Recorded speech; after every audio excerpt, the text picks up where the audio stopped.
အဆင်မပြေတာတွေကိုအဆင်ပြေသလိုဟန်ဆောင်နေရတာပြမန်းနေပြီလားဘာလို့ရမှန်းမသိတော့ဘူးဆိုရက်အားငယ်မှု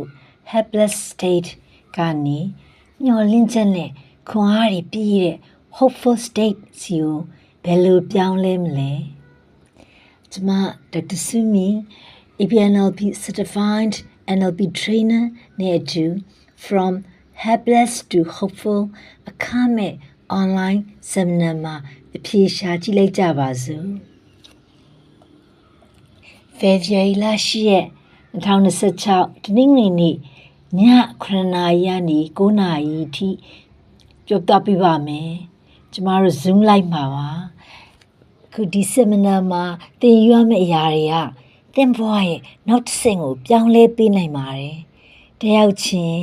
comment မှာ change လို့ချက်ချင်းလေးရေးပေးပါနော် Zoom link ကို event မတိုင်ခင်24နာရီအတွင်းပို့ပေးပါမယ်ရှင်